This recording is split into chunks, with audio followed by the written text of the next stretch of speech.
Good day everyone! Welcome back to my channel, and today guys may tuturo ako sa inyo regarding sa pagsiset ng ignition timing ng mga EFI na engine. So may tutorial na ako before sa pagsiset ng timing ng mga carbureted type na engine, pero this time EFI naman to. So yung mga tools na gagamitin is just the same, but the procedure is different na. So para matutunan nyo kung paano gawin yon, please continue watching this video.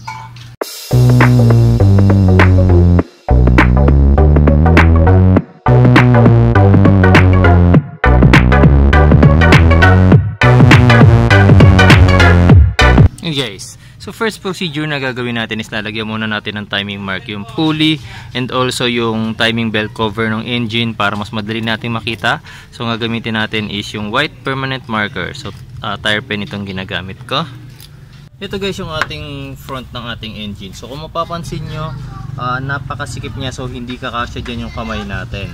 Kaya hindi ganun kadali yung pagpipihit ng crankshaft pulley. Pero ang diskarte kasi dyan guys, ang gagawin natin, itong tire natin, yung ating gulong, kailangan natin yung iliko all the way to the left. Tapos mapapansin nyo din sa ilalim, ayan, may butas. Tapos yung bolt na yan na nasa gitna, yan ang ating pipihitin. Yan kasi yung ating crankshaft pulley. So yung size ng bolt na yan is 22mm. Okay, so gagamit tayo ng 22mm socket. Pero depende yan guys kung anong makina ninyo. So gamitin nyo na lang yung specified size ng socket na kailangan para mapihit nyo ang inyong crankshaft pulley.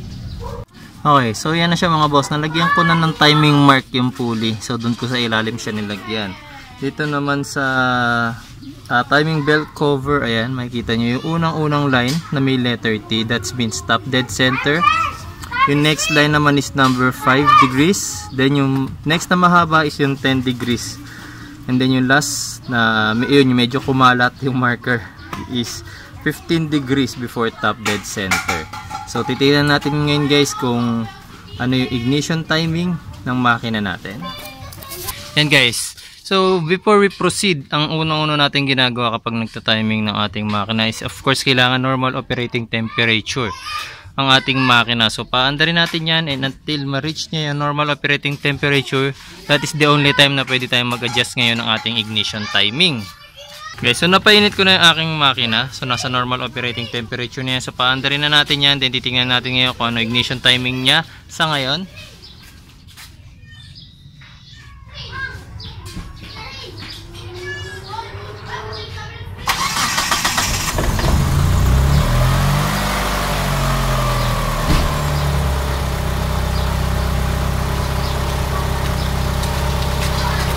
Yan. So guys, as of now nasa standard state or nasa ordinary state pa yung ating makina. So remember guys, EFI ito ha. So titignan muna natin yung kanyang ignition timing.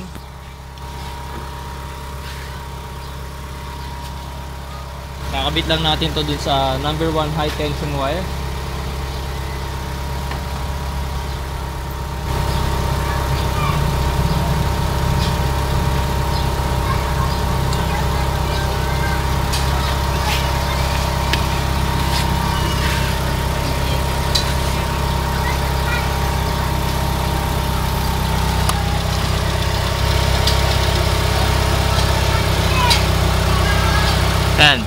So as of now mapapansin nyo yung timing mark na nilagay ko sa pulley, nandun siya before sa 10 degrees.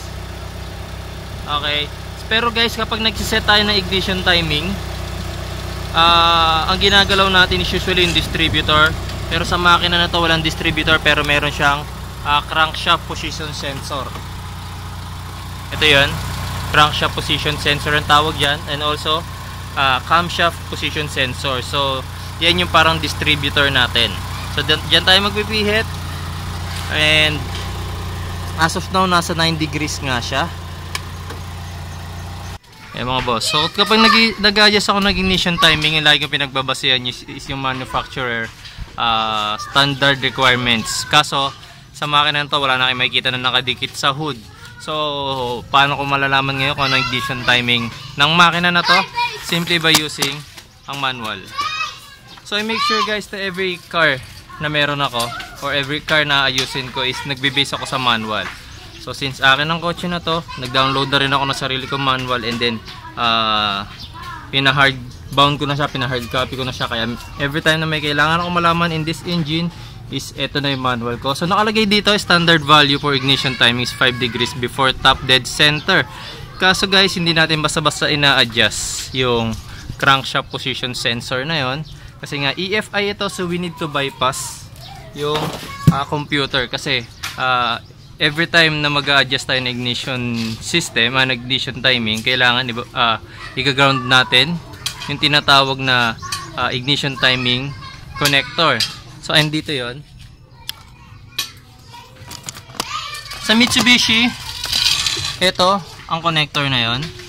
So ang gagawin natin, kakabitan lang natin yan ng jumper cable, itong wire na to. Then i-connect natin yan ngayon sa negative terminal ng battery. Yan, negative terminal ng battery. Ayan. That is the time guys na bina-bypass natin yung ating computer, yung ating ECU or ECM for other engines. Okay, so that's the only time na pwede tayong mag-adjust or baguhin yung position ng ating crankshaft position sensor. Tapos ngayon, since may jumper na, pwede na nating paandarin yung makina ulit.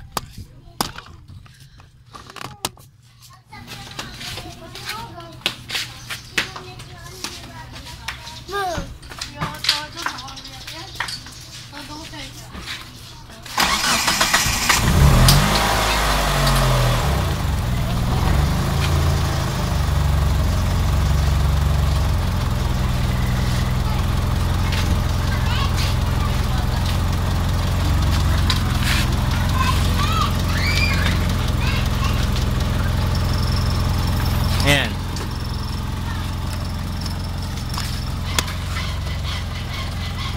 Ayan guys. So kanina nung wala pa tayong kinakabit na jumper dun sa ating ignition timing connector, ang ignition timing natin kanina is nasa 10. So ngayon nung kinabitan natin siya ng jumper, ayan, nasa ano na lang siya ngayon. Actually parang nasa 2 na lang yung ignition timing natin. So I hope kita nyo sa video. Ayan, parang nasa 2 na lang. So 2 degrees before top dead center na lang siya. Medyo retarded na yung kanyang timing. So kailangan natin siyang i-adjust. Ayan. Kita nyo ba sa video? Pagpasensyahan nyo na guys kung medyo hindi kita siya sa video. Pero dito kasi sa akin, ang nakikita ko is almost nasa 2 degrees or 1 degree na nga lang to before top dead center. So medyo retarded yun ang kanyang timing. So gagawin ko ngayon is luluwagan ko itong crankshaft position sensor. 2 bolt nyan, isa rito sa kabila and then isa rin dito sa kabila. So 12mm bolt yan.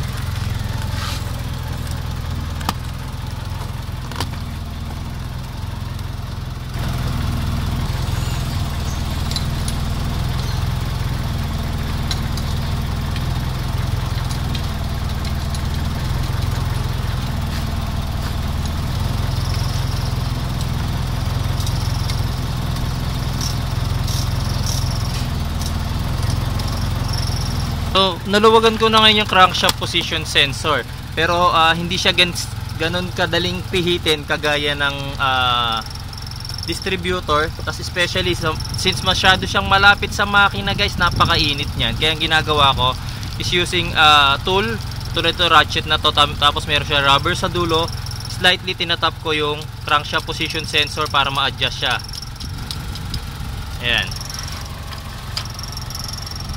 Titingnan ko ngayon dito kung ilang degrees na yung ignition timing natin. So as of now nasa ilan yan?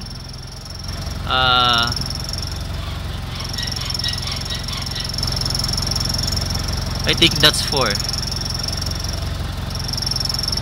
Sensya na guys, hindi ko mapagsabay na may pakita sa inyo sa video. At the same time is nakikita nyo rin sa camera yung kuha nung ignition timing.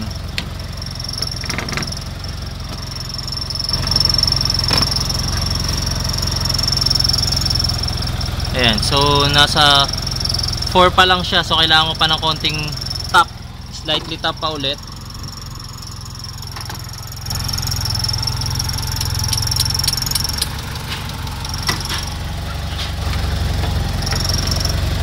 Ayan, so ngayon nasa 5 na siya. Ayan, makikita nyo nakatapat na yung timing mark nung pulley dun sa number 5 naman sa ating tawag dito, sa ating timing belt cover. Ayan, nakatapat na siya sa number 5. Tapos hihigpitan na natin ngayon yung ating crankshaft position sensor.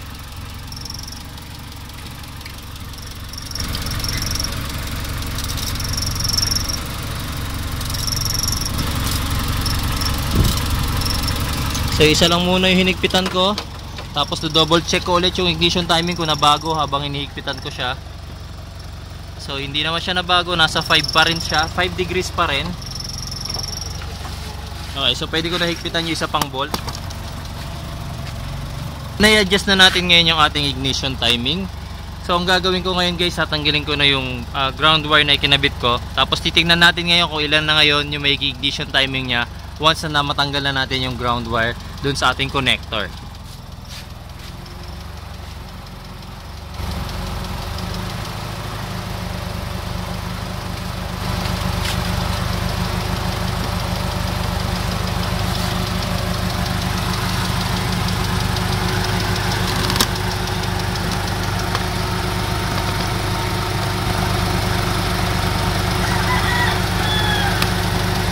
Yan guys, so kanina wala pa siya sa 9, so siguro mga nasa wala pa siya sa 10, siguro mga nasa 9 pa lang siya. Tapos ngayon, since na-adjust ko na yung kanyang ignition timing, nung kanina meron pang nakakabit na jumper cable doon sa ating ignition connector, is nasa 5 lang yan, pero ngayon almost nasa 11 or nasa 12 na yung ignition timing natin. So yan yung tamang ignition timing ng ating makina. Okay. So yung procedure guys ng pagsiset ng ignition timing ng ating makina is the same, different pala rather pagdating sa EFI. Kasi dito nga kinakabitan ng jumper itong connector na to, kinakabitan natin yan ng jumper wire. So pagdating sa Mitsubishi ganun yung procedure, pero pagdating naman sa Toyota, sa tabi ng makina merong maliit na box dito, kulay itim.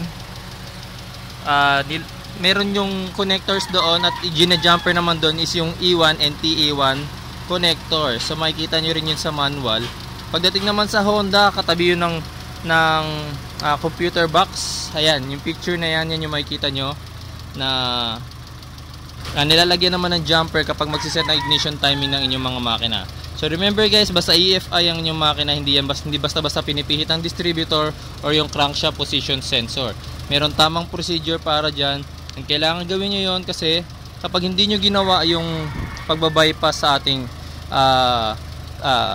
computer box, ang gagawin ng computer box, itatama niya lang ulit yung ginawa ninyong adjustment. Hindi niya i-recognize yung adjustment nyo.